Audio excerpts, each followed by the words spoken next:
So hello students, स्वागत है आपका एसपी सर क्लासेस 95 के एक और बेहतर वीडियो के अंतर्गत। तो बच्चों, आज के इस वीडियो के अंतर्गत हम लोग बात करने वाले हैं क्लास 10th साइंस के बारे में, कक्षा 10 विज्ञान के बारे में। जो हमारा चैप्टर था फर्स्ट, रासायनिक अभिक्रियाओं वाला, उस चैप्टर का आज के इस वीडियो के अंतर्गत हम लेकर आए हैं पार्ट 2। इससे पहले के वीडियो में हमने पार्ट 1 डिस्कस किया, जिसके अंतर्गत हमने अभिक्रियाओं के बारे में एकदम बिल्कुल बेसिक से लेकर हाई लेवल तक की समझ ली थी। तो आज के इस वीडियो के अंतर्गत जिस टॉपिक पर हम लोग बात करने वाले हैं वो है रासायनिक अभिक्रियाएं जो होती हैं, उनके क्या उदाहरण होते हैं। मैंने आपको बताया था बच्चों, हम उदाहरण आपको पहले समझाएंगे, फिर अभिक्रियाओं के प्रकार बताएंगे। यानी कि जो रासायनिक अभिक्रियाएं होती हैं उनके प्रकार क्या होते हैं, इस चीज़ के बारे में मैं पहले उदाहरण समझाने के बाद बताऊँगा। क्योंकि उदाहरण समझाने के बाद आपको उदाहरण समझेंगे तो एक अभिक्रिया के लिए आपको एक वो आ जाएगी कि जैसे कि आप अभिक्रिया को समझने लगेंगे, अभिक्रिया क्या होती है, अभिक्रिया का मतलब क्या होता है। वैसे तो सभी आपको क्या पढ़ाते हैं, अभिक्रिया के प्रकार पढ़ाते हैं, फिर अभिक्रिया के उदाहरण पढ़ाते हैं। ऐसा गलत। हम बढ़ाएंगे आपको अभिक्रिया के क्या उदाहरण होते हैं, फिर आपको पढ़ाएंगे अभिक्रिया के प्रकार क्या होते हैं। देखिए, जैसे अभिक्रिया का उदाहरण लेकर मैंने आपको बहुत अच्छे तरीके से समझाया था। भोजन पकाना, भोजन पकाना किस प्रकार रासायनिक अभिक्रिया का उदाहरण है, इसके लिए मैंने आपको फर्स्ट जो लेक्चर था उसके अंदर इस चीज़ के बारे में एकदम डिटेल अध्ययन किया था। तो आज के इस वीडियो के अंतर्गत हम उससे आगे की चीज़ों के बारे में बात करेंगे। देखिए, अगर हम बात करें श्वसन यानी कि जो हम सांस ले रहे हैं, सांस लेना, सांस जो हम ले रहे हैं, ये भी एक रासायनिक अभिक्रिया है। क्यों? देखिए, सांस हम ले भी रहे हैं, छोड़ भी रहे हैं।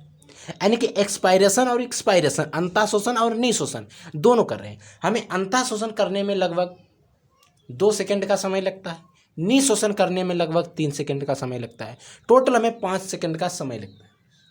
जैसे हम जब श्वसन करते हैं तो भरपूर मात्रा में ऑक्सीजन की बहुमूल्य वायु, ऐसा नहीं हम सिर्फ ऑक्सीजन को ही लेते हैं, उसमें बहुत सारी गैसें जाती हैं हमारी लंग्स के अंदर। तो हम ऑक्सीजन जो होती है उसमें ऑक्सीजन की मात्रा ज़्यादा होती है। जब हम श्वास छोड़ते हैं तो अब ऐसा नहीं हम सिर्फ CO2 ही छोड़ते हों, उसमें बहुत सारी गैसें होती हैं, लेकिन CO2 जो होती है वो अधिक मात्रा में होती है। तो ये भी एक क्या है, रासायनिक अभिक्रिया का उदाहरण है। जैसे अंगूर का किंडवन, अंगूर जो होते हैं उनका किंडवन कराया जाता है। वाइन और बियर और विस्की वगैरह वगैरह जो बनाई जाती है, इनका किंडवन द्वारा ही बनाई जाती है।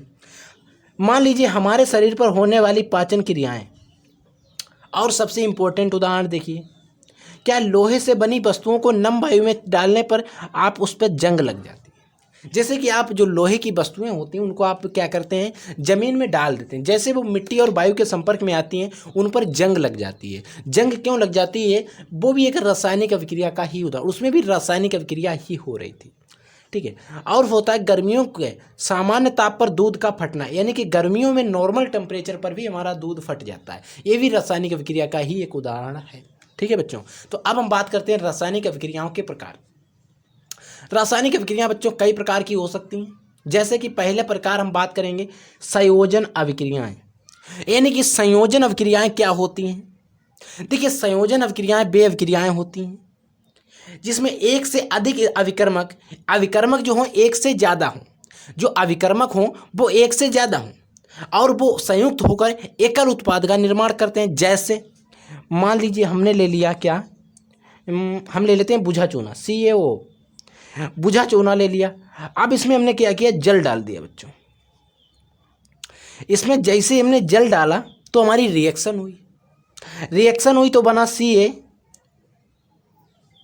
का होल ट्वाइस प्लस क्या निकलेगा, हमारा जो कंपाउंड ये तो बन गया CaOH का होल ट्वाइस। ये क्या है, जल है। ये बच्चों हमारा क्या है, बिना बुझा चूना। ये हमारा बच्चों है बिना बुझा हुआ चूना। अब देखिए, जब इसकी जल डाल देते हैं तो बुझा चूना बन जाता है। क्या बन जाता है, बुझा चूना बन जाता है।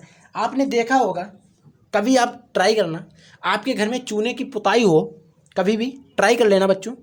ठीक है, तो जैसे कि आप देखेंगे घर में जब पुताई होगी आपके चूने, तो आपके चूने के कंकड़ आते हैं एकदम मोटे मोटे ढीले, जैसे इस प्रकार से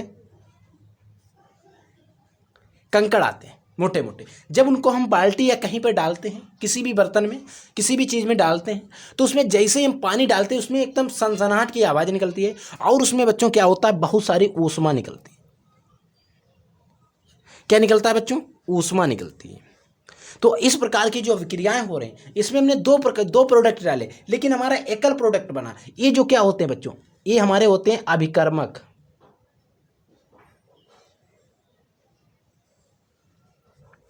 या इन्हें हम अभिकारक भी कहते हैं। क्या बच्चों? अभिकारक। और ये जो हमारे बनते हैं प्रोडक्ट यानी कि उत्पाद, क्या होते हैं? ये हमारे जो बनते हैं, एरो के इधर वाले हैं ये हमारे बच्चों उत्पाद हैं, ये वाले क्या है? अभिकारक या अभिकर्मक। यानी कि दो या दो से अधिक अभिकर्मक एक या एक से अधिक अभिकर्मक अभिक्रिया करते हैं और हमारा क्या होते हैं? एक उत्पाद बनाते हैं। इस प्रकार की अभिक्रिया को संयोजन अभिक्रिया कहते हैं। और आप सोच रहे होंगे सर जी इसमें तो ऊष्मा भी निकल रही है, ये भी एक अलग प्रोडक्ट हो गया। तो ऐसा बच्चों गलत सोचना है आपका, क्योंकि ऊष्मा निकल रही है ना, कोई दिक्कत नहीं है, ठीक है। इस प्रकार से जो रिएक्शन होती है वो संयोजन अभिक्रियाएं हमारी हो गई।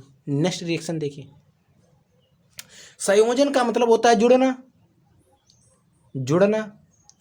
ये हमारी अभिक्रियाएं जो थी वो जुड़ रही थी। वियोजन का मतलब होता है टूटना, टूटना, यानी कि वियोजित हो रहे हैं कंपाउंड। अब इसमें क्या हो जाएगा? इसका उल्टा हो जाएगा, इसका उल्टा हो जाएगा। एक तरीके से अगर समझे तो, बस कुछ नहीं, समझना भी नहीं है, समझिए। जैसे कि अगर हम वियोजन अभिक्रिया की बात करें तो अगर हम वियोजन अभिक्रिया के अंदर बात करते हैं उष्मीय अपघटन की, किसकी? उष्मीय अपघटन। यानी कि हम क्या कर रहे हैं? उष्मीय अपघटन करा रहे हैं। इसमें भी कई प्रकार की वियोजन अभिक्रियाएं होती हैं। तो इसमें जिस अभिक्रिया के बारे में बात करेंगे, जिस प्रकार के बारे में बात करेंगे, वो बात करेंगे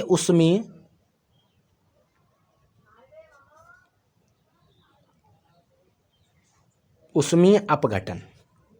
किसके बारे में बच्चों बात करेंगे? उष्मीय अपघटन के बारे में, ठीक है। हम आपको यहाँ पर समझा दे रहे हैं, अगर और भी पार्ट है तो आप उनको पढ़ लेंगे बुक से, कोई दिक्कत नहीं, लेकिन समझा दे रहे हैं हम। इसमें क्या होता है? वह रासायनिक अभिक्रिया।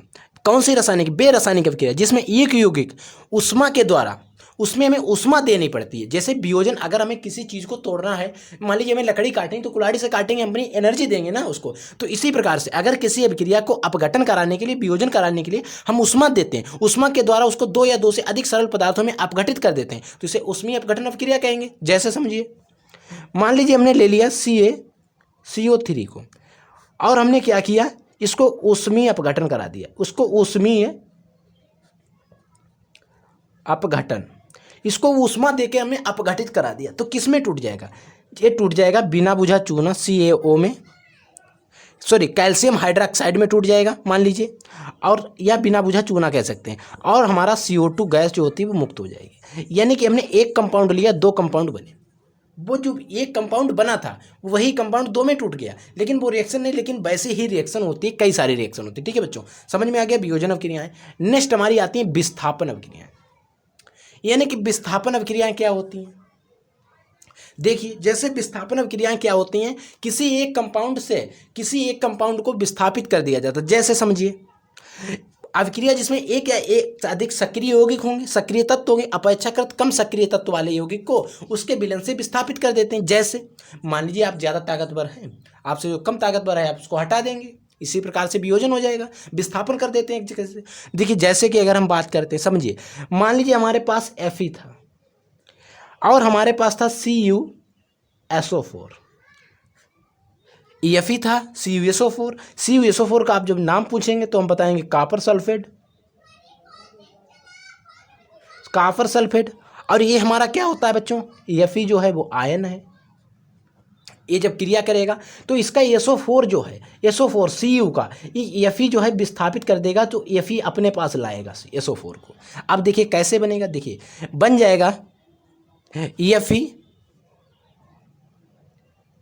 SO4 प्लस Cu जो है वो हमारा निकल, यानी कि Cu बेचारे को विस्थापित कर दिया किसने? Fe ने। हटा दिया कि हटो तुम्हारा कोई काम नहीं। अब ये क्या बन गया? अब बन गया आयरन सल्फेट। बच्चों आयरन था, आयरन, ठीक है। ये बन गया बच्चों हमारा आयरन सल्फेट, ठीक है। समझ में आ गया? वियोजन अभिक्रिया विस्थापन हो गया, इसका विस्थापन हमने इससे कर दिया। नेक्स्ट आती है ऊष्माक्षेपी अभिक्रियाएं।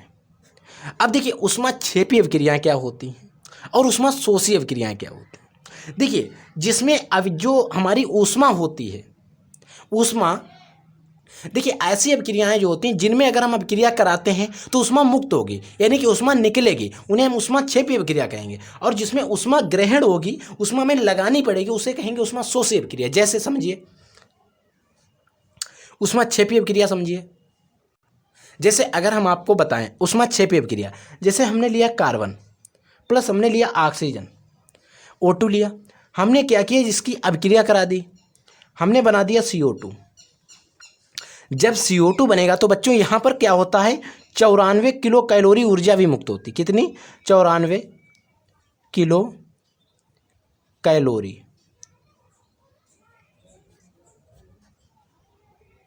94 किलो कैलोरी ऊर्जा भी हमारी मुक्त होती है। ठीक है बच्चों, जैसे कार्बन की हमने ऑक्सीजन से क्रिया कराई तो हमारा बना CO2, और इसमें क्या होता है, CO2 बनने के साथ साथ 94 किलो कैलोरी हमारी ऊर्जा भी मुक्त होती है। इस प्रकार से एक क्या हमारी बच्चों ऊष्मा, या इसको हम कह सकते हैं ऊष्मा, या हम कह सकते हैं इसकी ऊर्जा, इतनी ऊर्जा हमारी मुक्त होती। कितनी?